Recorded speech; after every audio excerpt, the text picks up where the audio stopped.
DIP diet की धूम मची हुई है और हर व्यक्ति मेरे को कमेंट करके डेली ना डेली इस डीआईपी डाइट के बारे में याद दिलाता रहता है कि डीआईपी डाइट से ये पेशेंट ठीक हो गया, डीआईपी डाइट से वो पेशेंट ठीक हो गया। तो चलिए आज हम डीआईपी डाइट के बारे में जानेंगे। क्या डीआईपी डाइट एक किडनी पेशेंट के लिए उपयोगी है भी कि नहीं, अगर है तो क्यों है और नहीं है तो क्यों नहीं है, तो सारे तथ्यों में हम बात करेंगे।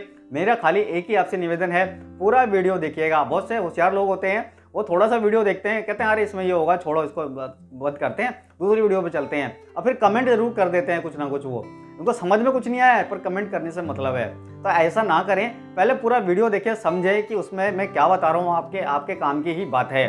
उसके बाद ही आप दूसरी वीडियो पे जाएं। डीआईपी डाइट डॉक्टर विश्वप्रोज चौधरी द्वारा बनाई गई है और ये डीआईपी डाइट बहुत सारे रोगों पे काम करती है। ये डीआईपी डाइट वो किडनी पेशेंट्स के लिए भी देते हैं। डीआईपी डाइट आखिर होती क्या है? डीआईपी डाइट में आपको सुबह फ्रूट खाने हैं, फ्रूट का आपको जूस लेना है, खट्टे फ्रूट, मीठे फ्रूट, सीजनेबल वाले फ्रूट, आपको सब फ्रूट खाने हैं। उसके बाद दोपहर का जो लंच होता है उसमें आपको पहले सलाद खाना है, जो भी सब्जी अवेलेबल है काट करके खाना है। उसके बाद आपको खाना खाना है, अपना लंच करना है सलाद खाने के बाद। ऐसा ही आपको शाम के इवनिंग में फ्रूट खाने हैं या आप सलाद खा लें, जो भी आपका दिल करे वो आप खा लें। लेकिन आपको डेयरी प्रोडक्ट नहीं खाने, आपको चाय नहीं लेनी, कॉफ़ी नहीं लेनी, आपको कोल्ड ड्रिंक नहीं लेने, आपको फास्ट फूड नहीं लेने, आपको सिगरेट, तम्बाकू, बियर, वाइन ये सब बिल्कुल नहीं लेना। चलो ये तो अच्छी बात है। अब जो रात का खाना आ जाता है उसमें भी आपको सलाद खाना है पहले, सलाद खाने के बाद ही आपको अपना जो है डिनर करना है। डिनर में आप घर का खाना रहेगा, रोटी, सब्जी, चावल, दाल जो घर में बनेगा वो रहेगा, सिर्फ डेयरी प्रोडक्ट नहीं होना चाहिए। तो ये शुगर के पेशेंट पे काम करेगी। अगर शुगर का पेशेंट ले रहा है तो उसका जो शुगर का लेवल है वो कम हो जाएगा। जिसको गैस्ट्रिक समस्या है, जिसको पेट की परेशानियां हैं, उस पर भी काम करेगी। जिसकी बॉडी के अंदर पित्त बढ़ा हुआ रहता है उसमें भी काम करेंगी। सब रोगों पे काम करेगी ये, लेकिन किडनी पेशेंट पे काम करेगी, ये हमारा मुद्दा है।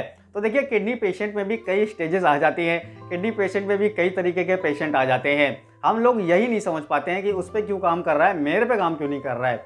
देखिए, जिसका भी पेशाब से प्रोटीन आता है ना, उसकी किडनी काम कर रही होती है, क्योंकि उसकी किडनी खराब नहीं हुई होती है। उसका वो सिर्फ प्रोटीनूरिया का पेशेंट है, उसको नेफ्रोटिक सिंड्रोम है, उसको एमपीजीएन है, या उसको कोई और नेफ्रॉन से जुड़ी हुई बीमारी है। ऐसे में उसका क्रेटिनाइन यूरिया तो मेंटेन हो रहा है, लेकिन पेशाब प्रोटीन दे रही है। तो वो अगर ऐसी डाइट को मेंटेन करता है ना, तो उससे पोटेशियम, फास्फोरस जो भी उसको जाता है उसकी बॉडी में एक्स्ट्रा हो जाता है, तो किडनी यूरिन के जरिए उसको बाहर कर देती है।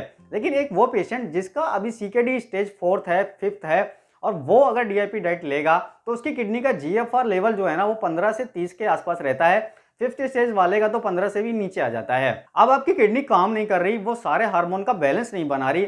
आप जब ऐसे फ्रूट खाएंगे, खट्टे मीठे हर तरीके के फ्रूट खाएंगे, केला, आम, अनार खाएंगे, तो ये सब आपको पोटेशियम बढ़ाएगा। गन्ना खाएंगे पोटेशियम बढ़ाएगा, तो कोई भी आप फ्रूट खाएंगे तो पोटेशियम बढ़ेगा ही बढ़ेगा। अब आपकी किडनी काम तो कर नहीं रही, तो वो पोटेशियम आपकी बॉडी में इकट्ठा होने लगेगा, ज़्यादा हो जाएगा। ज़्यादा होने से क्या होगा कि आपके हार्ट को पोटेशियम चाहिए होता है चलाने के लिए। अब ज़्यादा पोटेशियम हो जाएगा तो आपका हार्ट की दिक्कतें शुरू हो जाएंगी, आपका हार्ट भी फेलियर हो सकता है। तो आपकी किडनी का काम करना बहुत ज़्यादा जरूरी है डीआईपी डाइट लेने के लिए। अब डीआईपी डाइट में आप घर का खाना खाएंगे, जिसमें रोटी होगी, दाल होगी, चावल होंगी, घर की बनी हुई सब्जियां होंगी।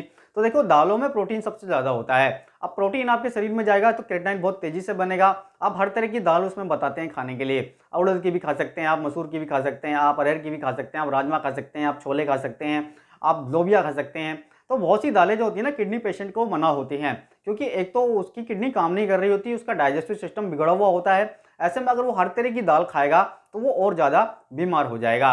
डीआईपी डाइट आप जब ही लें जब आपकी किडनी काम कर रही है, मतलब आपकी किडनी का जो सीकेडी स्टेज है वो 1st, 2nd, 3rd रहना चाहिए। अगर 3rd तक है तो आपकी किडनी 40% तक काम कर रही होती है। 40% अगर किडनी काम कर रही है ना, तो आपके शरीर में हर चीज़ का बैलेंस बड़ी आसानी से किडनी बना लेती है।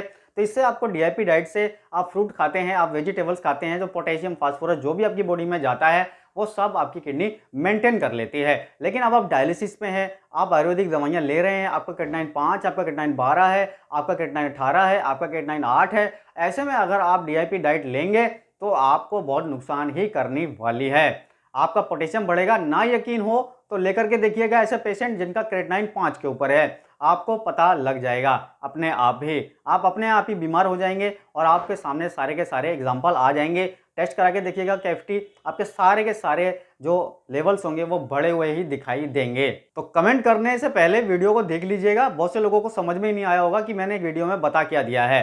और वो कमेंट झट से कर देंगे आधा वीडियो देख करके या शुरू में ही वीडियो रोक करके, क्योंकि ऐसे लोगों को मैं बहुत अच्छे से जानता हूँ।